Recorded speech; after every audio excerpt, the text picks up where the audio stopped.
தினமலர் ஆன்மீகம் சேனல் நேயர்களுக்கு எனது அன்பு வணக்கம். சாத்திரம் தெளிவோம் நிகழ்ச்சிக்கு உங்களை வரவேற்கிறேன். மகாபலிபுரம் கோவில்கள் பத்தி நாம பார்த்துட்டு இருக்கோம் நம்முடைய நிகழ்ச்சியில. நம்முடைய கேள்விகளுக்கு பதில் சொல்வதற்காக நம்முடன் இணைந்திருப்பவர் வரலாற்று ஆய்வாளர் திரு கோபு அவர்கள். அவர்களுக்கு என்னுடைய வணக்கம். மகாபலிபுரத்துல இதெல்லாம் தாண்டி நம்ம பேசுனதெல்லாம் ஒரு குரூப் அப்படின்னு சொன்னா, இன்னொன்னு ரொம்ப தூரம் கடற்கரையை ஒட்டி இருக்கக்கூடிய கடற்கரை கோவில்கள். அதான் மெயின் அட்ராக்ஷன் அப்படின்னே சொல்லலாம். அங்க 2 அல்லது 3 கோவில்கள் இருக்கு அப்படின்னு கேள்விப்பட்டேன். இப்போ நான் சமீபமா போயிருந்தபோது, அங்கே ஒரு சிவன் கோயில் ஒரு சைடும், இன்னொரு சைடு 2 சைடு சிவன் கோயில், நடுவுல ஒரு பெருமாள் கோயில் இருக்கிறதா கேள்விப்பட்டேன். அதுல ராஜராஜனுடைய கல்வெட்டும் இருப்பதாக போர்டே எழுதி போட்டிருக்காங்க. இதனுடைய முக்கியத்துவம் என்ன? இந்த கோவில் ஏன்னா முன்னாடி நெறைய சிற்பங்கள்லாம் பார்க்க முடிஞ்சது. ஒரு வராக சிற்பம் மாரியெல்லாம் ஒண்ணு இருக்கும். இதனுடைய வரலாற்று முக்கியத்துவம் கொஞ்சம் சொல்லணும். நம்ம சொன்ன மாரி கட்டுமான கோயில் சொன்னோம் இல்லையா? ஸோ நீங்க சொல்ற மாரி கடற்கரை கோயில் கண் கவர்ந்த ஒரு கோயில்னு அதுனா டக்குனு பார்க்கறதுக்கு அது ரொம்ப மெல்லிசா, அழகா 2 கோயில் சேர்த்து ஜோடியா இருக்கும். பார்க்கறதுக்கே ஒரு அழகு இருக்கும். ஃபோட்டோ எடுக்கிறதுக்காக சரி, படம் வரையறதுக்காக சரி, மாமல்லபுரம்னு காட்டுனாலே கடற்கரை கோயில் தான் முக்காவாசி பேருக்கு தோணும். இல்லையா? அத விட்டா அர்ஜுனன் தபசு தான் வருவாங்க. ஸோ அந்த கடற்கரை கோயில் 2 கோயில் தான். ஆ இத தவிர ஒரு சின்ன கோயில் ஒண்ணு ஊர் நுழையறச்ச ஒண்ணு இருக்கு. அது முகுந்த நாயனார் கோயில்னு ஒரு கட்டுமான கோயில் ஒண்ணு இருக்கு. அது நெறைய பேர் போமாட்டாங்க. பாதி நேரம் பூட்டி வச்சிருப்பாங்க. ஓகே. ஊர் நுழையறச்ச அந்த இடத்துல இருக்குது. கடற்கரை கோயிலுடைய முக்கியத்துவம் என்னன்னா, 1 அது கட்டுமான கோயிலுங்கிறது. 2வது அவங்க யோசிச்சு பார்த்து பாருங்க. எல்லாம் பாறையில போட்டு கோயில கட்டியிருக்காங்க. நான் சொல்றேன் ஊர்ல நடுவுல ஒரு கோயில் ஒண்ணு இருக்கு. மலைக்கு மேல ஒரு கோயில் இருக்கு. கடலோரத்துல ஒரு கோயில் இருக்கு. இல்லையா? காலையில நம்ம எழுந்து போனோம்னா, சூரியோதயத்தோட அந்த கோயில் அப்படியே அந்த கோயில் பின்னாடி அந்த சூரியன் எழுந்து வரத பார்த்தாலே ஒரு அழகு தனியா இதா இருக்கும். அந்த காலங்காத்தால விடியறதுக்கு முன்னாடி போய் பார்த்தீங்கன்னா, அந்த காட்சி ரொம்ப அழகா இருக்கும். அந்த 2 விமானத்துக்கு நடுவுல அழகா அந்த சூரியன் வளர்ந்து பார்க்கறதும் ரொம்ப அழகா இருக்கும். அந்த கோயில் மத்த எல்லா கோயிலும் அங்க இருக்கிற ஒரு கிரானைட், நைஸ்ன்னு ஒரு இதில பண்ணியிருக்கு. இது கொஞ்சம் வித்தியாசமான லேட்டரைட்ன்னு ஒரு இன்னொரு கல்லுல அத பண்ணியிருக்காங்க. ஆ இந்த கோயில் கடற்கரை கோயில்னு சொல்றது 2 கோயில். இந்த 2 கோயிலுமே அதுக்கு கோயிலுக்கு பேர் இருக்கு. ஏன்னா, அந்த மேல அ பட்டத்துல பேர் வச்சிருக்காங்க. ராஜசிம்ம பல்லவேஸ்வரம் அப்படிங்கிறது மேற்கு நோக்கி இருக்கிறது. ஓ! கிழக்கு கடல் பக்கமா இருக்கிற கொஞ்சம் ஒசரமான கோயிலுக்கு க்ஷத்ரிய சிம்ம பல்லவேஸ்வரம் அப்படிங்கிறது. இந்த 2ம் நம்ம உறுதியா ராஜசிம்மன்ற பிற்காலத்து 2வது நரசிம்மவர்மன், காஞ்சிபுரத்துல கைலாசநாதர் கோயில கட்டின நரசிம்மவர்மன், அதாவது ராஜசிம்ம பல்லவன் அப்படிங்கிறவன் கட்டினான் அப்படிங்கிறது உறுதியா நம்மளுக்கு தெரியும். ஏன்னா, இந்த பேர் அத்தியந்த காமன், ராஜசிம்மன் அப்படிலாம் அந்த பேர் இருக்கு. மற்ற கோயில்களுக்கெல்லாம் ராஜசிம்மன் தான் கட்டினானா, இல்ல பரமேஸ்வரனும் முதலாம் நரசிம்மனும் கட்டினானா என்ற விவாதம் இருக்கு. இதுல அந்த விவாதமே இல்ல. இந்த கோயில பார்த்தீங்கன்னா, நடுவுல நீங்க சொல்ற மாரி மிக பழமையாக ஒரு கோயில் இருந்திருக்கிறதாக சொல்றாங்க. அது என்னன்னு சொன்னீங்கன்னா, அது நரபத்தி சிம்ம விஷ்ணு பல்லவ கிரகம் அப்படின்னு ஒரு பேர் வச்சு ஒரு இது இருக்கு. அங்க ஆ விஷ்ணுவோடைய சயனக்கோலத்துல திருமாலுடைய சிற்பம் ஒண்ணு இருக்கு. அது பாம்பு மேல படுக்காம அந்த பாறை மேலேயே படுத்திருக்காரு. ஓ! அதனால அத ஸ்தல சயனம் அப்படின்னு சொல்றதாக அதுக்கு ஒரு பேர் வச்சிருக்காங்க. ஆனா இப்ப பார்த்தீங்கன்னா, ஊருக்குள்ள இந்த கிருஷ்ண மண்டபத்துக்கும், அர்ஜுன் தபசுக்கும் ஜஸ்ட் முன்னாடி இருக்கிற ஒரு முழு கோயில் ஒண்ணு இருக்கு இப்ப. அங்க தான் பூஜை நடக்குது. இது வழிபாட்டுல இருக்க கோயில். பாடல் பெற்ற ஸ்தலம்.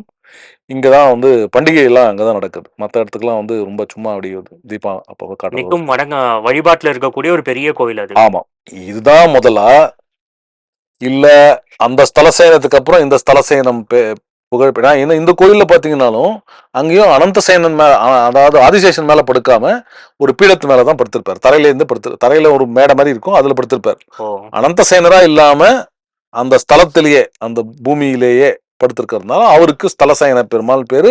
ஊர்ல சிதம்பரத்துக்கு போனா சிதம்பரம்னு பேர் வச்சு நிறைய பேர் இருப்பான். சபாநாயகன் பேர் வச்சு பல பேர் இருப்பான். திருச்செந்தூர் போனா செந்தில்நாதன் நிறைய பேர் இருப்பான். ஆமா. அந்த மாதிரி உள்ளூர் மக்கள் நிறைய பேர் தலசேனன்னு பேர் வச்சுப்பாங்க. ஓ! ரொம்ப ஒரு புகழ்பெற்ற பேராங்க. அந்த உள்ளூருக்கு ஒரு ஒரு ஊர்ல ஒரு கோயில் புகழ் பெற்றிருந்தா அந்த பேர். மதுரையில மீனாட்சின்னு 1000 பேர் இருப்பாங்க, 10,000 பேர் இருப்பாங்க இல்லையா? லட்சக்கணக்கில் இருப்பாங்க. அந்த மாதிரி தலசயனமும் பேர் வச்சிருப்பாங்க. அந்த தலசயன பெருமாள் இன்னைக்கு இருக்கிற வழிபாட்டில் இருக்கிற கோயில் எப்போ வந்ததுன்னு தெரியாது. ஆனா அது பிற்காலத்துல விஜயநகர காலத்துல நிறைய கட்டுமானங்கள்லாம் மாறி இருக்கு. ஸோ மூல சிற்பம் பல்லவர் காலத்தோ அதுக்கு முன்னாடி காலத்து கூட இருக்கலாம். பல்லவர்களுக்கு முன்னாடி கூட இருந்திருக்கலாம். ஓ!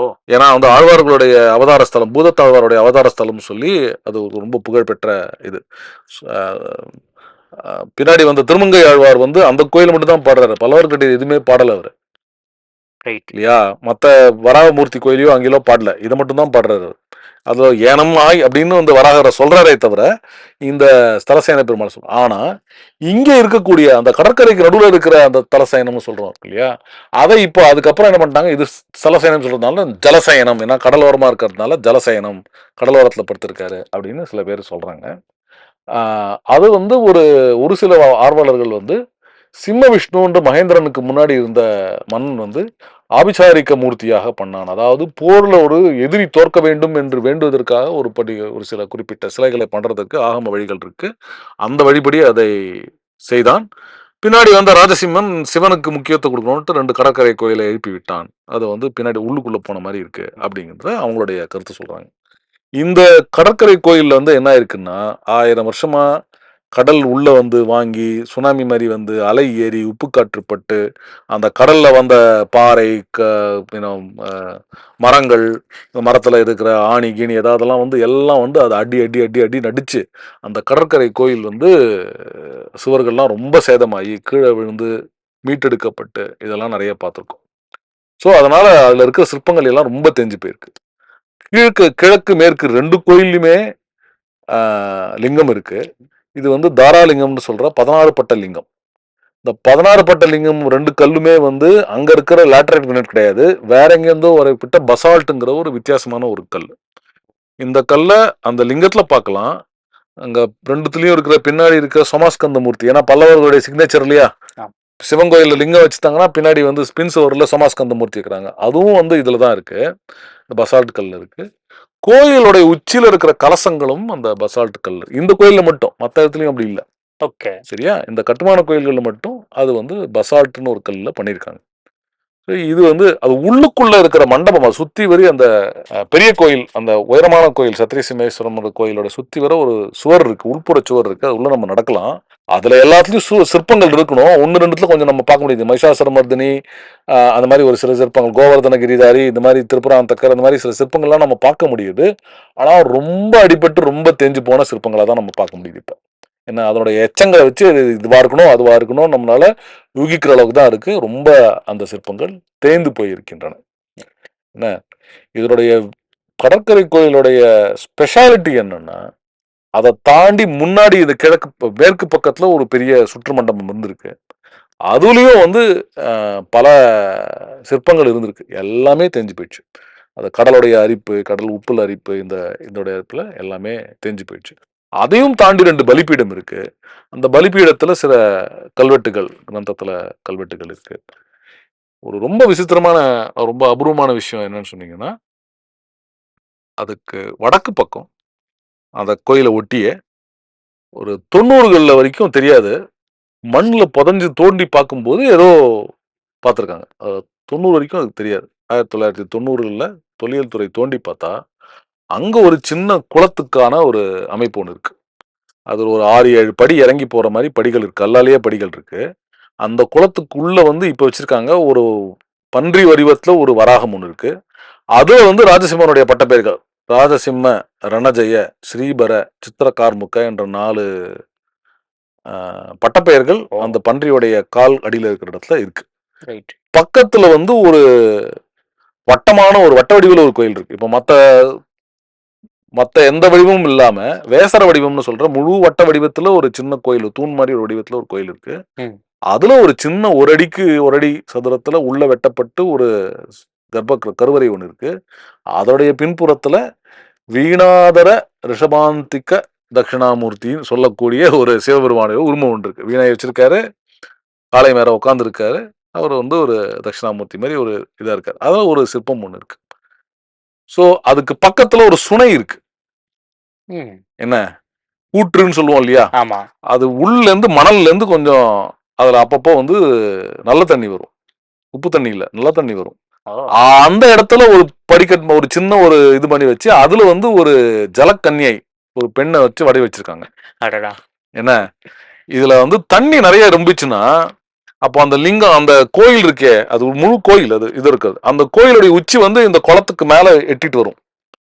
என்ன சோ என்னுடைய கற்பனை என்னன்னா, இது வந்து அந்த கோயிலே வந்து ஒரு லிங்கோத்பவருடைய வடிவமா காட்டியிருக்காங்க அப்படிங்கிறது.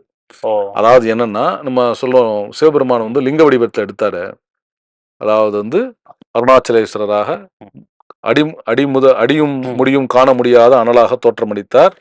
வராகராக விஷ்ணு கீழ பாதம் தேடி போனாரு. பிரம்மா வந்து மேல வந்து உச்சி தேடி போனாரு. 2 பேரும் கண்டுபிடிக்க முடியும்னு சொல்லுவாங்க இல்லையா? ஆமா. இப்ப நீங்க இந்த கோயிலுடைய அந்த ஊத்துலேருந்து தண்ணி விழுந்துச்சுன்னு வச்சுக்கோங்க. அந்த குளம் ரொம்பிச்சுன்னா, அதுல என்ன பார்த்தீங்கன்னா, தண்ணிக்கடியில தண்ணி வந்து கலங்காமல் இருந்ததுனால், அந்த கோயிலுடைய பாதங்கள் வந்து மூழ்கியிருக்கும். அதுக்கு மேல வந்து வராகர் வந்து பூமிய தேடுற மாரி இருக்கும். ஒரு அன்னப்பறவை வந்து அந்த குளத்துல உக்காந்ததுன்னா, அது மேல எட்டி பார்க்குற மாரி இருக்கும். அது உச்சி தெரியாது. ஏன்னா, அதுக்கும் ஒசரமா இது இருக்கும். அது என்னுடைய ஒரு கற்பனை. ஏன் சொன்னேன்னா, அங்க பக்கத்துல ஒரு கொலையில ஒரு குளம் இருக்கு. அங்க வாத்தெல்லாம் பார்த்தேன். அப்பதான் எனக்கு தோணுச்சு. இது அந்த மாரி பண்ணியிருப்பாங்களோ? வா நீந்திட்டு இருக்கும்போது. ஸோ, அப்படின்னு ஒரு கற்பனை வந்து. மறுபுறம், அதாவது தென்புறத்துல ஒரு சிங்கம் இருக்கும். ம்ஹ்ம். முழு என்னுடைய வீட்டில் இருக்க ஒரு சிங்கம் இருக்கும். ஆமாமாமா. அந்த சிங்கத்துல நெஞ்சில ஒரு இத பண்ணி, ஒரு கொடைஞ்சு, அதுல ஒரு அடியில உள்ள தள்ளி, அதுக்குள்ள ஒரு மகிஷாசுரமர்த்தினி இருப்பா. சிங்கத்து மேல உட்கார்ந்துட்டு இருக்கிற ஒரு துர்க்கையை ஒருத்தி 8 கையோட இருப்பா. இவ்வளவுதான் இருக்கும். கையளவு தான் இருக்கும் அந்த சிற்பம். அது ஒரு சிற்பம் இருக்கு. அந்த சிங்கத்துடைய 2 கால் தொடைகள் மேல வந்து 2 துவாரபாலிகைகள். அதாவது வந்து காவல் பெண்டிர் 2 பேரு அந்த அடி வீட்டு கையில வில்லோட அழகா இருப்பாங்க. அந்த சிற்பத்தை தான் வந்து நம்ம அடையாறுல பார்க்குற பாலத்துல அதனுடைய காப்பி, அதாவது பிரதிமை வந்து சிமெண்ட்ல பண்ணி அந்த பாலத்துல அடையாறு நதி பாலத்துல நம்ம பார்க்கலாம். அதாவது நம்ம ஆமா. சென்னை பிரிட்ஜ்ல பிரிட்ஜ்ல இருக்கு. பாத்தீங்கன்னா அந்த இதோட 2 காப்பி வச்சிருக்காங்க. சூப்பர், அதோட சூப்பர், பிரதி சூப்பர். வச்சிருக்காங்க. அப்பா! இவ்ளோ விஷயம் இருக்கு. ரொம்ப ஆச்சரியமான ஒண்ணுதான். கிட்டத்தட்ட முடிச்சிட்டோம்னு நெனைக்கிறேன். மகாபலிபுரத்துல இருக்கக்கூடிய முக்கியமான கோவில்கள்லாம் என்னென்ன? அதனுடைய முக்கியத்துவம் என்ன? ரொம்ப அழகா சொன்னீங்க.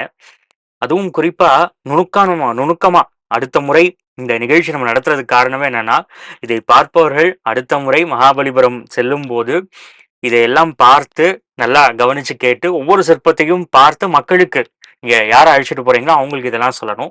மக்களுக்கு ஒரு விழிப்புணர்வு வரணும். இதெல்லாம் தெரிஞ்சுக்கணும். நம்முடைய முன்னோர்கள் வந்து இதெல்லாம் பண்ணாங்கன்னா, கலை அழகு ஒரு பக்கம் இருக்கு. புராண செய்திகள் ஒரு பக்கம் சொல்றாங்க. நம்ம இவ்ளோ விஷயம் நம்ம தெரிஞ்சுக்கணும் அப்படிங்கிறதுக்காக தான் அத உருவாக்கியிருக்காங்க. அப்போ இதை நாம் தெரிந்து கொள்வது நம்முடைய கடமை அப்படின்னே சொல்லலாம்.